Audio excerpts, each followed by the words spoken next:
Porque información, opinión y debate son una combinación clave. En la 92.9, Fernando Paulsen, junto a sus invitados y panelistas, ponen el acento en la revisión y análisis de las noticias más importantes de la jornada. Desde ahora, conéctate en todas nuestras redes y súmate al panel. Aquí comienza Combinación Clave. Empieza tu día con toda la energía natural de Marley Coffee, un café de grano orgánico molido al instante con leche descremada. Prueba el sabor de Marley Coffee en sus 12 exquisitas y variadas mezclas que te esperan para recargar tu día. Con Marley Coffee disfruta tu día con toda la onda. Cuidemos juntos el pulmón verde de Santiago. Si visitas Parquemet, ayuda a mantener limpias sus áreas verdes y llévate tu basura. Tú puedes ser parte de este gran cambio que se necesita por un futuro más sustentable. Súmate e infórmate en parquemet.cl y en redes sociales @parquemetmimbu. Penguin Random House junto a Radio La Clave te invitan a concursar por los mejores libros que te presentamos semana a semana acá en Combinación Clave. Para participar solo debes seguir y mencionar a @penguinlibroscl y a @Radio La Clave en Twitter y contarnos por qué quieres ganar el libro que estamos sorteando. Descubre más títulos en www.penguinlibros.com. El libro de esta semana es una de esas novelas apasionantes de Andrea Camilleri, que creó a este pero inteligentísimo, sagaz y además muy original comisario italiano Salvo Montalbano, en la línea de Hércules Poirot, en la línea de Sherlock Holmes, en línea del inspector Maigret, de todos los grandes detectives de la literatura. Bueno, tiene ya 30 títulos el comisario Montalbano, La red de protección de Andrea Camilleri, el libro que está hoy en disposición para concursar. ¿Cómo están? Bienvenidos a Combinación Clave. Ya estamos con nuestros panelistas. Francisco Martorell. Pancho, ¿cómo estás? Hola Fernando, bien, gracias. ¿Cómo estás? Muy bien, y Alberto Mayol también con nosotros. Alberto, ¿qué tal? ¿Qué tal? ¿Cómo estás, Fernando? ¿Qué tal, Pancho? ¿Cómo están? Hola, Alberto. Bueno, a ver, tenemos hartas noticias para poder conversar. Primero el segundo debate, Pancho. Lárgate.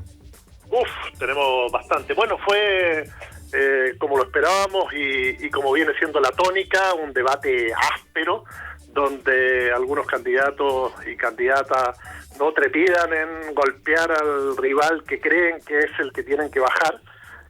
Y en ese marco, si uno lo analiza rápidamente, creo que se mostró claro que los candidatos de lo que podríamos llamar el sector opositor, de alguna u otra manera se coordinaron bien.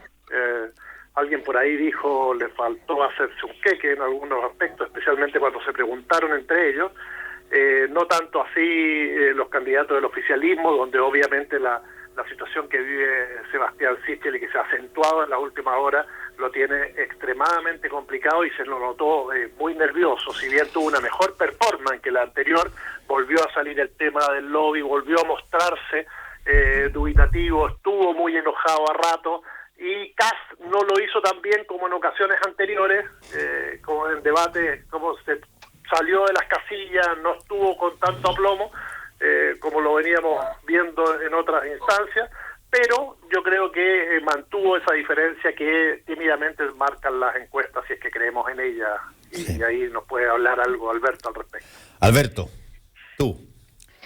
Sí, yo creo que el debate marcó ciertas señales del momento político y de la estructura de este momento. O sea, efectivamente Sichel irónicamente sigue perdiendo su propio 10% cada vez. O sea, cada paso que da. A mí mi impresión es que ya la candidatura de Sichel está en condición ya de que la derecha podría eventualmente desecharla, podría retirarla. O sea, a ese nivel creo que está. Creo que no le está sirviendo de nada y es un problema y se transforma en una especie de Goldberg en este momento. Y el debate creo que no lo salvó. O sea, él tenía que ir al debate a lograr salvar la situación, salvar los muebles, no digo repuntar, pero no lo logró. Boric, contrario a lo que se ha hecho, yo creo que tuvo un desempeño razonable, no se le vio bien, pero no se le vio mal. Creo que todos esos análisis que enfatizan su nerviosismo, que sí lo tenía, creo que no fue nada relevante en todo caso. Hay errores no forzados que no tiene para qué cometer, pero que son más bien formales y tendrá que cambiarlo. Y Jasna Proboste se le vio bien, tampoco espectacular, tampoco es que haya jugado un gran partido, pero se le vio bien y se le ve con posibilidades de crecimiento. Se le abrió el mundo en este escenario con un Sichel muy debilitado. Así es que, y se nota que lo está viendo venir esa posibilidad. Creo que la gran pregunta es si el tono que está teniendo José Antonio Kast le sirve o no. Para mí eso es un misterio, ¿eh? No creo creo que de momento le está llegando un crecimiento orgánico que tiene que ver con que la derecha se está quedando sin otro candidato, pero hay que preguntarse si es capaz de penetrar entonces en el electorado realmente generando una capacidad competitiva. Creo que eso todavía es una respuesta que no está clara y bueno, efectivamente las encuestas marcan algunas tendencias que todavía no son muy definitivas. Oye, Marco Enrique Sominami te llamó la atención porque hubo muchos comentarios sobre que era probablemente el más calmado, el más con visión experimental, de experiencia, perdón, sí. En política, a pesar de nunca ser asesor de, por cierto, Alberto Fernández. Sí, yo creo que Marco siempre es, en debates, yo creo que siempre es el mejor. O sea, es muy difícil ganar de Marco Enrique. Creo que Marco Enrique en debate televisado es probablemente un candidato de nivel mundial. Podría competirle perfectamente a los grandes candidatos que son muy buenos en televisión. Él lo hace muy bien, se mantiene muy bien la calma, habla muy claro, es muy asertivo. Y cuando quiere ser cariñoso, como lo fue con Boric, es muy cariñoso. Cuando quiere ser agresivo, es muy agresivo. Marca bien los puntos. Entonces creo que él hizo un buen debate. Lo que pasa es que él tiene que romper, digámoslo así en términos antropológicos, la maldición. Tiene que romper aquel elemento que impide que él acumule valores. Oye, sí, ahora yo en eso creo que comparto con Alberto, es decir, es lejos el que mejor se maneja además en términos televisivos, tiene experiencia para hacerlo, además esta es su cuarta candidatura, por lo tanto lo que no sabía en la primera lo aprendió y lo lleva muy bien. Sin embargo todavía, y esta vez más que nunca, lo veo con un rictus, con algunas cosas, con gestos que se notan la situación crítica que vive o que ha vivido en los últimos meses, y eso afecta, y además que no ha podido despejar todas las dudas respecto, lo trató de hacer en su minuto inicial de por qué está ahí, por qué se está postulando a un cuarto periodo, pero todavía no despeja todo lo que pasó para atrás, todas las acusaciones que tuvo, todo eso que queda rondando, y además que le impiden crecer. Entonces cada vez que se muestra, aparece como una candidatura defendiéndose más en lo personal, en su estrategia judicial, en los problemas que ha tenido, que pensar que va a gravitar, porque además los votos que obtengan para una segunda vuelta, sea un 3 o un 4%, él prácticamente no los maneja, es decir, no tiene esa posibilidad de decir, me voy con tal o cual candidatura y gravito en una segunda vuelta electoral. Los votos se van a ir sí o sí al candidato del progresismo que sea electo, más allá de lo que diga Marco Enrique Sominami. Oye, ¿y cómo impacta o potencialmente puede impactar en la carrera presidencial esta acusación constitucional contra el presidente Sebastián Piñera que se inició ya por lo menos en la Cámara de Diputados? Bueno, parece que los diputados piensan que mucho porque se apuraron ayer en presentarla hoy de manera que se vea en estos días previos a las elecciones. El Senado, si es que avanza todo rápidamente de acuerdo a los plazos que establece el mismo reglamento para tratar este tipo de cosas, estaría obligado a verlo antes del 21 de noviembre o se vería antes del 21 de noviembre. En este momento se están sorteando ya los 5 diputados que analizarán la acusación, por lo tanto avanza muy rápido. Creo que efectivamente afecta, y ya lo sabemos, mucho a la candidatura de Sichel, pero con el reportaje ayer de Chilevisión CNN, el que haya renunciado hoy su coordinador general, como decía Alberto, en cualquier momento se hace una candidatura inservible o poco útil para el sector. No sé si lo va a afectar más. Creo que casi incluso puede sacar algún dividendo de esta acusación y tomar distancia y obtener aún más votos de los partidos que apoyan a Sichel. Y desde ese punto de vista, ¿ustedes perciben como algo posible, por ejemplo, que haya, porque hubo incluso varios parlamentarios de oposición que salieron a hablarles directamente a sus colegas del oficialismo, señalando incluso que en privado decían estar de acuerdo con la acusación constitucional, pero que públicamente tenían que expresarse?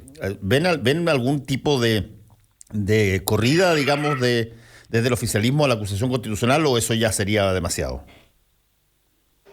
Alberto.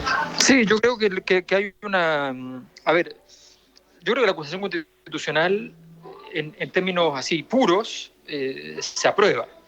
O sea, lo normal es que se apruebe porque no le conviene a nadie que no se apruebe. Ahora a todos les conviene que se apruebe, a la derecha inclusive. Obviamente la derecha no puede decirlo hasta el último día, tiene que ser una sorpresa, tiene que ser una operación bien hecha. Ahora, yo creo que la posible entrega de la cabeza de Sichel puede tener que ver con un esfuerzo de la moneda por producir un chivo expiatorio previo, o sea, liberar energía, tener un terremoto 7,5 para evitar el 9.0. Y eso puede marcar el escenario. Pero yo tengo la impresión de que la acusación es muy robusta en términos políticos. Políticamente a todos los libera de culpas y a todos les produce algún beneficio. Entonces debería salir. Sí. Ahora, la gravedad, y que para un sector que apoyó 2 veces a Sebastián Piñera la candidatura presidencial, que lo haya llevado la moneda, etcétera, hoy día que esos mismos diputados que sacaron fotos con él, etcétera, ya hayan dicho que están en un periodo, algunos que van a votar directamente en privado lo dicen a favor de la acusación, y otros en estado, lo han dicho públicamente, el estado de reflexión, que analicen la posibilidad de destituir al presidente que ellos llevaron a la moneda y que sea el primero en la historia que sufriría esto, es tremendo. Es decir, lo que estamos viviendo hoy día y que empieza a vivir, hay que empezar a tomarlo como algo ya un terremoto 9.0, es decir, los próximos días no solo vamos a tener que enfrentar una campaña electoral, no solo van a seguir las denuncias que van a ser muy cruzadas y esta campaña va a tener cosas que nos van a sorprender, de lado y lado, acusaciones cruzadas, sino que va a estar absolutamente influida por lo que vamos a ver acá, donde sale todo el tema de los negocios, la política, los intereses cruzados, y eso efectivamente afecta muchísimo a Sebastián Sichel, a la derecha, a sus diputados y a sus candidatos al Congreso el próximo año. Es decir, el momento que va a vivir este sector por todo esto lo puede llevar a una situación de debilidad aún mayor que las que ha tenido en las últimas elecciones, donde ha sido arrollado por la oposición. Bueno, ayer se conoció. Sí, ayer se conoció un reportaje de Daniel Matamala que hablaba de lo que ya hemos conocido anteriormente en distintas situaciones, que son boletas ideológicamente falsas que justifican gastos de campaña cuando Sebastián Sichel era candidato parlamentario como militante de la democracia cristiana. Renunció la persona que aparecía vinculado a esas boletas y que hoy día era el coordinador general de su campaña. ¿Qué tanto eso puede también redundar en otro tipo de cosas? A esta altura me da la sensación de que hay un montón de personas que están con una serie de informaciones que estaban guardaditas para este momento, digamos. Alberto. Sí, yo creo que es evidente que esto está, o sea, que no hay casualidad en una denuncia como esta, una denuncia muy antigua, una denuncia que evidentemente no es una novedad, no se le ocurrió a alguien ahora señalarlo, sino que siempre estuvo ahí guardado como una carta. que además con ruido inmediato, o sea, con capacidad de fuego. Es una denuncia que podríamos considerar grande, mediana o chica, pero en cualquier caso no es más grande que la denuncia que se hace sobre José Antonio Kast.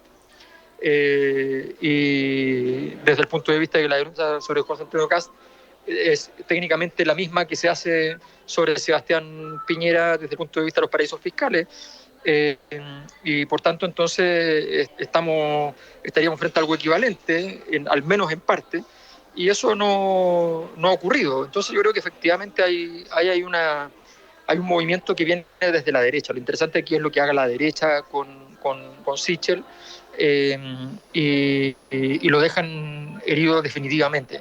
Él además se puso a hacer cambios antes en su equipo, tratando de renovar la savia que estaba problemática, pero los cambios siempre son un indicador problemático. Cuando tú haces cambios y te obligan a seguir haciendo cambios, ya la cosa significa que se está muriendo. Yo no le veo mucho futuro, y fundamentalmente porque las denuncias están llegando, y la elección se está marcando por el clima de denuncia, lo que también es un problema, porque no es el clima de propuestas, es lo que está primando. Sí. Y además, Alberto, que no hay límites, digamos, es decir, y cuando se traspasan ciertos límites y se avanzan a situaciones que pueden ser un poco lo que planteó José Antonio Kast, podemos esperar en los próximos 35, 40 días algunas denuncias muy graves que afecten vidas privadas, que afecten temas de salud, etcétera. Yo creo que ese es un tema que se puede instalar en la desesperación. Pero por otro lado, y quería hacer una diferencia entre la manera de reaccionar de Sichel con Kast frente a las denuncias. Sichel tiende a negar, de hecho inmediatamente producido el reportaje ayer de Chilevisión CNN, ¿qué hizo?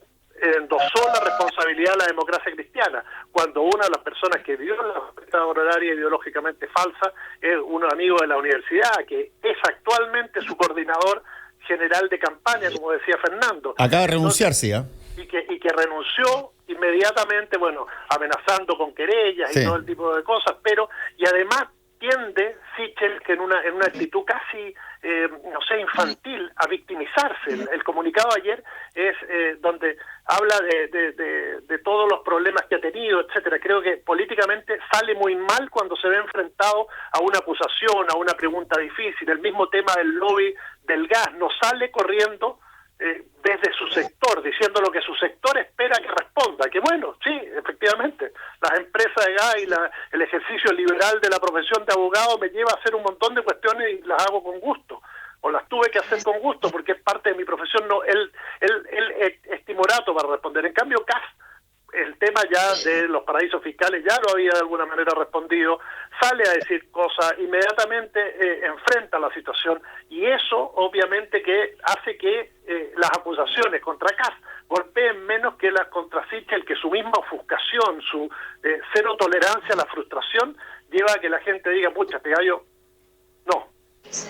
Ahora, está claro que está mucho más sabrosa, si se quiere, en términos de alguien que es espectador, está más sabrosa la discusión al interior del oficialismo mismo, o de la derecha más bien, que la de la oposición. Pero la oposición también tiene sus cosas que ahí muy, yo te diría, que tiene que hacer un trabajo también eficiente, también profesional, porque Gabriel Boric puede aparecer muy arriba en las encuestas, pero necesita de votos de personas que de alguna manera son bastante distintos, y eso tú lo has mostrado en tus propias encuestas, Alberto, son bastante distintos por su juventud, por su de algún resentimiento en contra de la concertación y la nueva mayoría, que Yana Proboste, digamos, o lo que ella representa.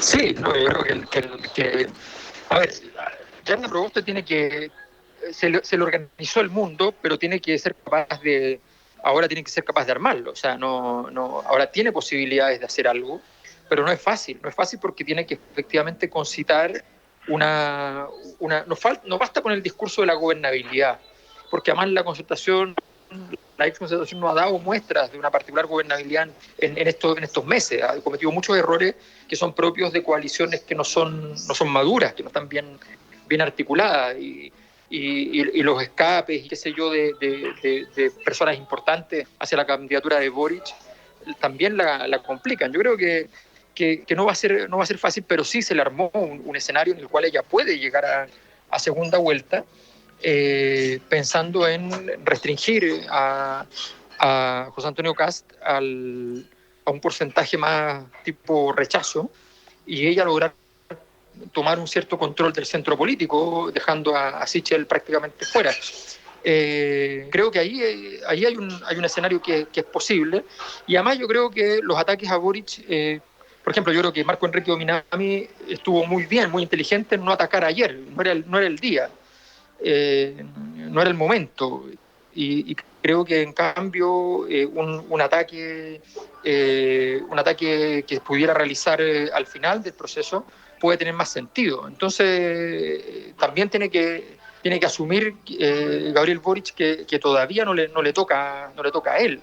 Probablemente después vendrá un momento mucho más complicado, mucho más oscuro, cuando, si es que Jasna Proboste logra crecer y necesita con urgencia votos para llegar a segunda vuelta, va a tener que poner cosas encima de la mesa que pongan problemas a Gabriel Boric. Oye, si ella pasa a segunda vuelta, no necesitaría nada. Oye, hay una tercera variable que tiene que ver con medidas, así como está discutiéndose el cuarto retiro, así como está la acusación constitucional. Bueno, ayer el gobierno finalmente decretó estado de emergencia y en la macrozona sur, algo que había sido pedido pero muchísimo por personas particularmente en la derecha y sin duda por el grupo que encabeza José Antonio Kast. Bueno, se le dio ese carácter. ¿Qué tanto eso puede de alguna manera incidir en las posiciones que se están llevando adelante ahora en las campañas electorales, Pancho? Sí, mira, Fernando, yo creo que en el tema de la Araucanía, creo que el gobierno reacciona tarde. Sabemos que muy presionado, y además también con este contexto que estamos hablando. Hay una acusación constitucional y el presidente hace una performance ahí en La Moneda para hablar de este tema. Creo que 15 días es muy poco tiempo, sobre todo porque tienes que desplegar a mucha gente. De hecho, ayer los jefes de las Fuerzas Armadas decían que tenían que trasladar personal. Hay que ver cómo lo tratan, cómo van a enfrentar el tema, cómo van a hacer los checkpoints y todo el control que se hará en la macrozona sur. Y está extenso también de qué ocurre. Anoche me informaban que había 5 o 6 ataques incendiarios muy fuertes, por lo tanto vamos a tener una presencia, pero no sé si será capaz de controlar las situaciones que más impactan, y eso obviamente que obligará a renovar por otros 15 días el estado de emergencia y después incluso solicitar el apoyo del Congreso si es necesario. Pero todo esto está muy cruzado por la cuestión política que está viviendo La Moneda, porque antes no quería hacerlo y lo hizo muy rápidamente en una época en que quizás ya es demasiado tarde para controlar y va a necesitar muchos días para implementarlo. Sí, y ¿cómo lo ves tú eso de la macrozona sur, Alberto?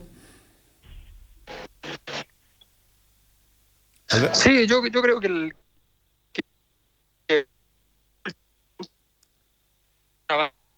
Oye, no se escucha nada, Alberto. No sé si te moviste o qué, pero de pronto es muy importante. Ahí está. Cuyo único No está. Alberto. No, aquí estoy, yo lo escucho bien. Ya, ahora parece que te estamos escuchando mejor. A ver, dale. ¿Sí? Ya. Dale. No te escuchamos nada. Pancho, ¿algunas últimas palabras? Bueno, que vivimos una época, Fernando, tremendamente histórica. Y creo que desde el punto de vista periodístico, como tú decías, de observadores, tanto de lo que pasa en la derecha como pasa en la oposición, vamos a estar con los ojos muy agudos, vamos a tener que analizar todo lo que vaya ocurriendo, y efectivamente son demasiados flancos. Está el tema todavía de la migración. Ayer, Colombia va a citar y anunció lo que Marco Enrique Ominami dijo en el debate. juntarse todos para ver cómo nos repartimos las cuotas de los migrantes. Creo que hay varias cosas que van a estar en juego en esta elección y cada uno de los candidatos va a ver cómo la utiliza.